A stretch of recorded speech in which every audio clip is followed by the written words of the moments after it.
दाता, भाग्य विधाता, वरदाता के संपूर्ण वर्षे का अधिकार लेने की, सदा ईश्वरीय पढ़ाई में पास विद ऑनर होने की, सदा वरदानों द्वारा वरदानी बनने की, फिर औरों को भी वरदानी बनाने की, सदा रूहानी मौज में रहने की, श्रेष्ठ आत्मा बनने की, त्रिदेव रचता बाप, शिक्षक सदगुरु की, हम साकारी रचना ब्रह्मामुख वंशावली आत्माओं के लिए आज की अव्यक्त मुरली से समाप्ति के पहले संपन्न बनने की शिक्षाएं। आत्मा में प्रैक्टिकल परिवर्तन करने की पढ़ाई है ईश्वरीय पढ़ाई। हर कोई इस समय गुप्त पढ़ाई और गुप्त पुरुषार्थ कर रहे हैं, लेकिन पढ़ाई को धारण करने से जो परिवर्तन आएगा वो स्पष्ट दिखाई देगा हमारे आचरण में। कलयुग में छिपा लेते हैं बनावटी आचरण से, लेकिन संगम युग में सच्ची पढ़ाई पढ़ने के बाद अगर धारणा नहीं की है तो भी स्पष्ट हो जाएगा, और अगर की होगी तब भी स्पष्ट हो जाएगा। आत्मा अपने आचरण से अपना रिजल्ट खुद ही आउट करेगी अंत में, ये परमात्मा स्पष्ट करते हैं। पुरुषोत्तम संगम युग में हम सभी को अपनी स्थिति को पुरुषोत्तम बनाना है, जिसकी तरफ परमात्मा विशेष ध्यान खिंचवा रहे हैं। प्रजापिता ब्रह्मा इसमें नंबर 1 रहे। उन्होंने अपने प्रैक्टिकल कर्म द्वारा पुरुषोत्तम स्थिति का साक्षात्कार करवाया। साधारण तन, साधारण कर्म, लेकिन स्थिति ऊंच होती थी। आत्मा मालिक होने का भान, परमात्मा का हूँ, कोटों में कोई हूँ, महान हूँ, विशेष हूँ के समान, और रूहानी नशे में रहते हुए हर कर्म करते थे प्रजापिता ब्रह्मा। परमात्मा का बनकर अपने जीवन को श्रेष्ठ बनाया। श्रेष्ठ जीवन का प्रभाव उनके चेहरे पर सदा रहता था। परमात्म शिक्षाएं उनके चलन में अनुभव होती थी। जो कर्म उन्होंने कभी अपने लौकिक जीवन में नहीं किए थे वो भी किए, लेकिन स्थिति को सदा ऊंचा रखा। छोटे से छोटा कार्य भी करके फिर औरों को सिखाया।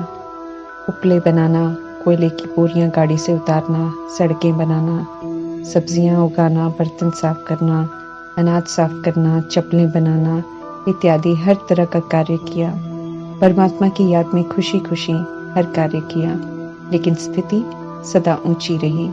कोई भी आता उन्हें साधारण कर्म करते देख भी उनके द्वारा उनके पुरुषोत्तम स्थिति का साक्षात्कार करता। विरोध करने वाले भी उनके आगे आकर शांत हो जाते।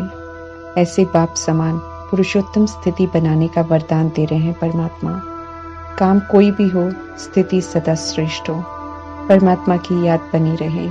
एवर परफेक्ट फादर टीचर सदगुरु की श्रीमत पर एक्यूरेट चलकर प्रजापिता ब्रह्मा ने परफेक्ट बच्चा, परफेक्ट स्टूडेंट, परफेक्ट शिष्य बनकर दिखाया। स्थिति पुरुषोत्तम परमात्मा की याद से ही बन सकती है। एक रस स्थिति अर्थात निरंतर आगे बढ़ते रहना। एक रस स्थिति ही श्रेष्ठ आसन है। फिर कभी भी कोई परिस्थिति या कोई भी कारणवश पीछे नहीं होना है।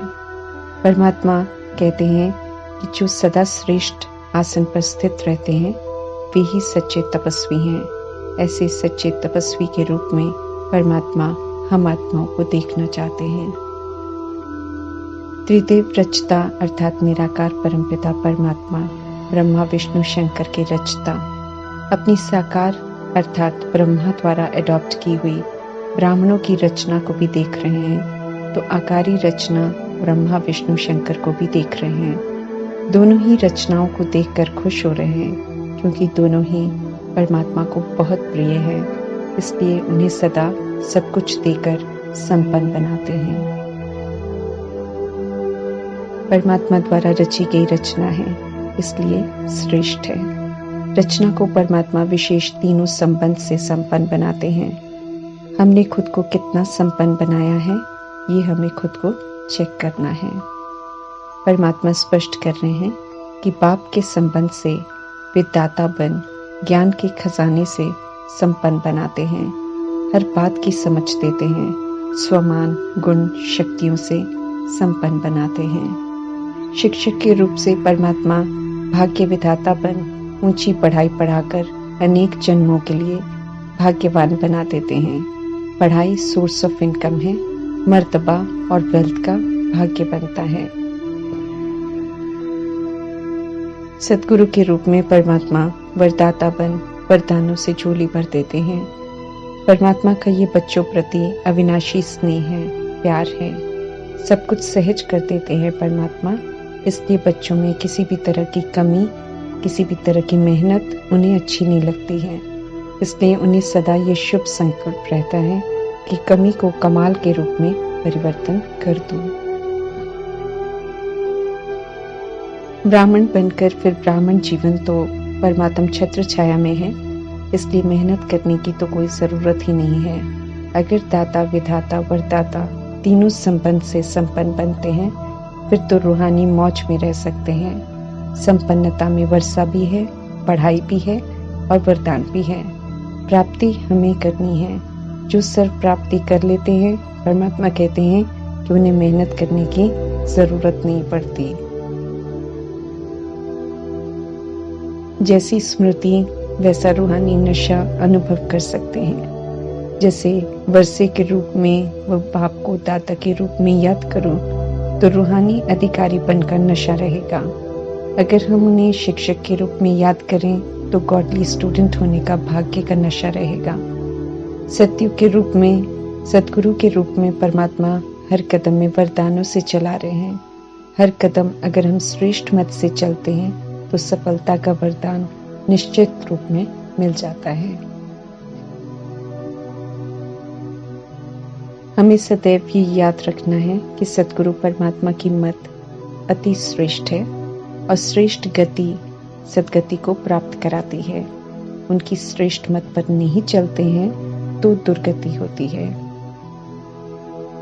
गति माना स्वीट होम, शांति धाम का वर्षा।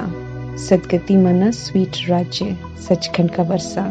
ये दोनों वर्षे तो आगे चलकर प्राप्त होते ही हैं, लेकिन उसके पहले ब्राह्मण रूप में श्रेष्ठ मत पर चलकर श्रेष्ठ कर्म करते हैं तो उसी समय सफलता मिलती है। सफलता संगम युग की श्रेष्ठ गति है।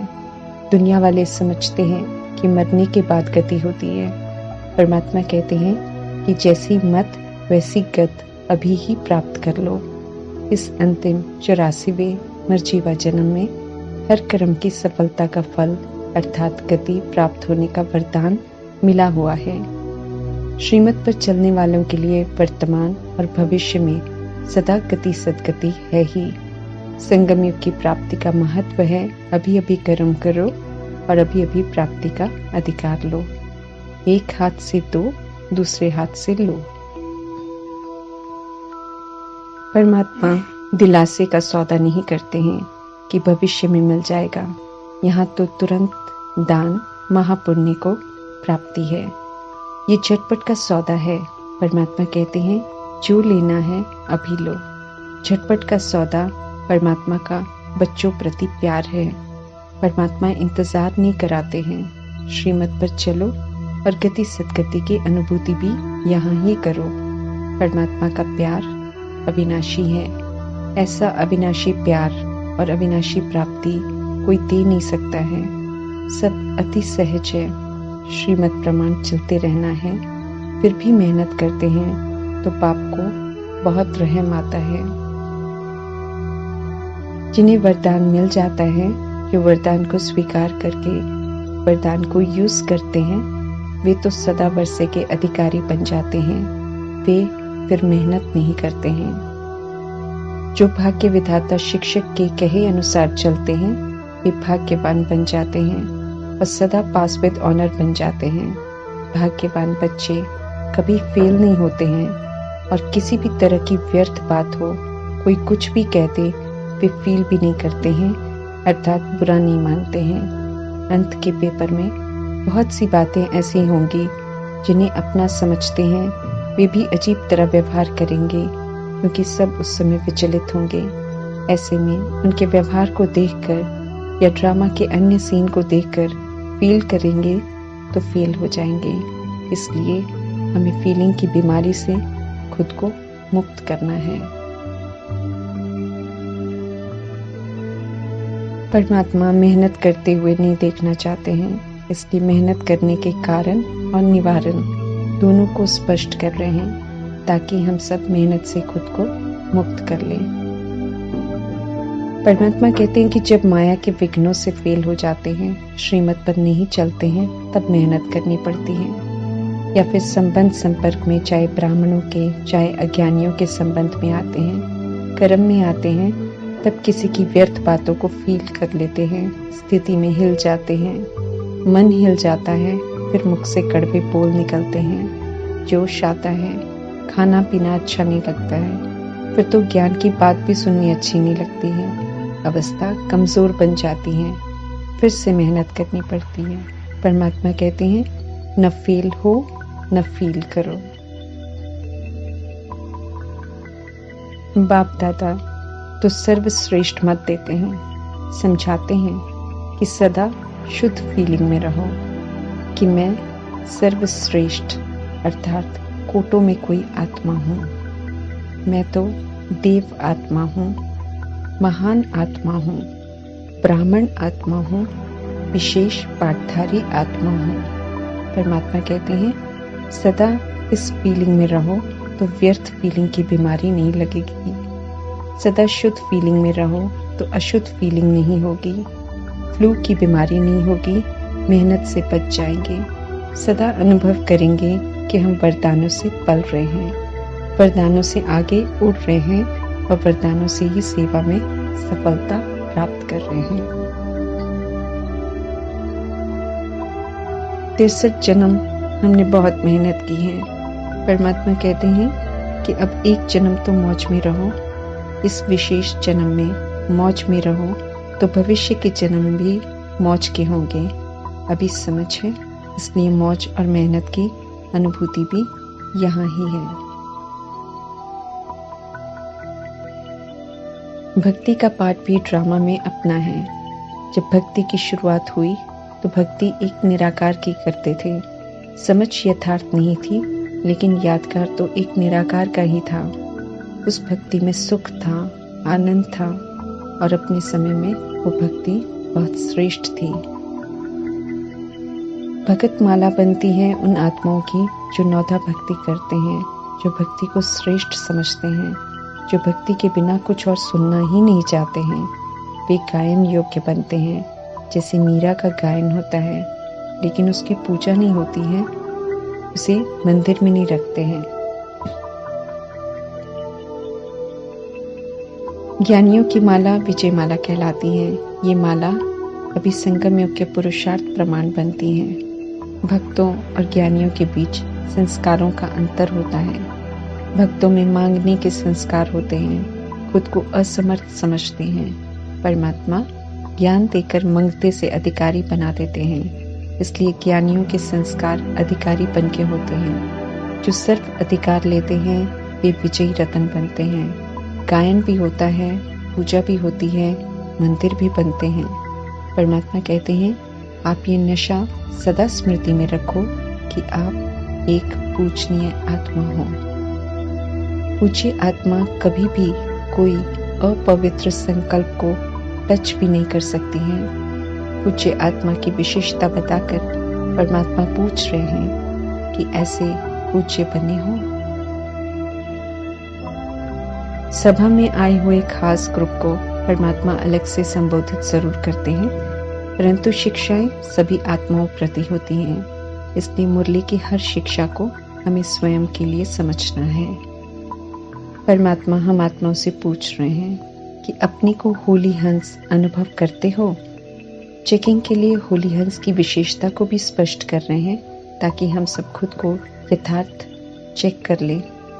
होली हंस आत्माएं परख लेते हैं कि समर्थ क्या है और व्यर्थ क्या है, अशुद्ध क्या है और शुद्ध क्या है। झट से व्यर्थ और अशुद्ध को छोड़ देते हैं और समर्थ को धारण कर लेते हैं। अगर हम व्यर्थ को धारण करते हैं तो हम होली हंस नहीं हैं। ये परमात्मा स्पष्ट कर रहे हैं। व्यर्थ धारण करने वाले बगुले कहलाते हैं। परमात्मा याद दिला रहे हैं और समझा भी रहे हैं कि द्वापर युग से परमात्मा से मिलने तक व्यर्थ ही तो हमने सुना है, बोला है, किया है। लेकिन परिणाम क्या हुआ? हमने सिर्फ गवाया है और गिरते ही आए हैं। अंतर स्पष्ट कर रहे हैं परमात्मा कि तन जो कभी कंचन काया था, निरोगी था, देवता कहलाते थे, वो अब के तन कैसे हैं? रोगी, शक्तिहीन है। जैसे जैसे व्यर्थ बढ़ता है, बगुले बन जाते हैं, अशुद्ध अपवित्र हो जाते हैं, तो शक्तिहीन हो जाते हैं। देवताओं के मन स्वच्छ, सुंदर, शीतल, सुख शांति वाले होते हैं। अभी हमने मन की सुख शांति को भी गवा दिया है। अथाह सुखदायी धन था, वो भी व्यर्थ में गवा दिया और अब कौड़ी मिसल हो गए हैं। समझ मिल गई है कि हमने कैसे गवाया, इसलिए परमात्मा पूछ रहे हैं कि अभी जमा कर रहे हो या अभी भी गवा रहे हो। जमा करेंगे तो 21 जन्म तन भी अच्छा मिलेगा, मन भी सदा खुश रहने वाला होगा, धन भी अथाह होगा। यहाँ ज्ञान रत्नों को यूज करेंगे तो जमा होगा, खुशी भी होगी, तो नई दुनिया में रत्नों से सजे हुए महलों में रहेंगे। परमात्मा कहते हैं अपना चार्ट अच्छी तरह से देखो कि हर कदम में जमा का खाता बढ़ता जाता है या कभी कभी जमा करते हो, कभी समय व्यर्थ तो नहीं चला जाता है, क्योंकि संगम युग के 1 सेकंड की भी वैल्यू 1 वर्ष की तरह है। 1 सेकंड गवाना माना वर्ष गवाना, इसलिए संगम के हर सेकंड के महत्व को समझकर चलने को कह रहे हैं। संगम युग में परमात्मा का पाठ है, इसलिए हर सेकंड की वैल्यू हो जाती है। परमात्मा कहते हैं इस समय या तो होगा कमाना या होगा गवाना। सारे कल्प में कमाई करने का, अपना भाग्य बनाने का समय अभी ही है। जो कमाएंगे वही मिलेगा। पुनः होली हंस की विशेषता की तरफ ध्यान खिंचवाते हुए परमात्मा समझा रहे हैं कि होली हंस स्वप्न या संकल्प में भी कभी समय व्यर्थ नहीं गवाएंगे।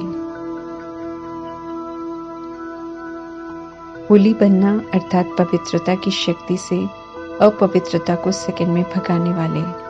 जो होली हैं वे सिर्फ अपने लिए नहीं बल्कि औरों के लिए भी मददगार बनते हैं, क्योंकि वे जानते हैं कि सारे विश्व को परिवर्तन करना है।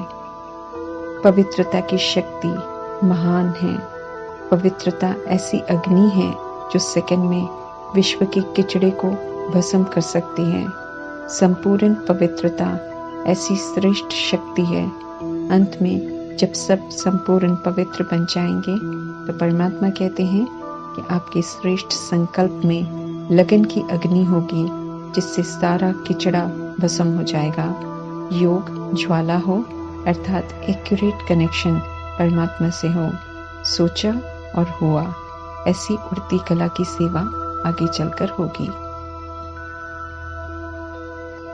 अभी समय है स्वयं में पवित्रता की शक्ति और योग का बल जमा करने की, फिर कार्य में लगाएंगे। यादगार में दिखाते हैं कि देवियों ने ज्वाला से असुरों को भस्म कर दिया। वास्तव में असुर नहीं, लेकिन उन्होंने आसुरी शक्तियों को खत्म कर दिया, जो सतोगुणी आत्मा को असुर बना देती है। परमात्मा कहते हैं ऐसे ज्वालामुखी बनो अभी से, और आसुरी संस्कार, आसुरी स्वभाव को अब पूरी तरह भस्म करो। अपनी भी फिर औरों की भी करनी है। पुरानी दुनिया से मरकर परमात्मा के बन गए तो निर्भय हो गए। अब कैसा डरना है? अपने राज्य अधिकार को भूलना नहीं है। उसके लिए जो करना है वो अभी करना है। नई राज्य की स्मृति में सदा रहना है। परमात्मा का फरमान है कि अब निर्भय ज्वालामुखी बन प्रकृति और आत्माओं के अंदर जो तमोगुण है उसे भस्म करने वाले बनो। संपूर्ण पवित्र बनेंगे तो निर्भय होंगे। निराकार परमात्मा से एक्यूरेट योग लगेगा, फिर ज्वालामुखी बनकर तमोगुण को भस्म करने का कर्तव्य कर सकेंगे। परमात्मा कहते हैं कि इसकी स्पीड तेज करो तो पूरा होगा। विश्व की हर आत्मा तक संदेश देना है। आने वाले समय की स्थिति को स्पष्ट कर रहे हैं त्रिकालदर्शी परमात्मा कि ऐसी परिस्थितियां आएंगी जब एक गली से दूसरी गली में भी नहीं जा सकेंगे, एक दो को देख भी नहीं सकेंगे, इसलिए फरमान कर रहे हैं कि अपनी स्पीड को तेज करो। गली गली में, घर घर में सेंटर हो जाए तो अच्छा है, अर्थात ज्ञान का खजाना भरपूर हो और अवस्था होली हंस की हो, ज्वालामुखी की हो, तो स्व के कल्याण के साथ औरों के कल्याण के निमित्त भी बन सकेंगे, उनकी भी सेवा कर सकेंगे। ओम शांति।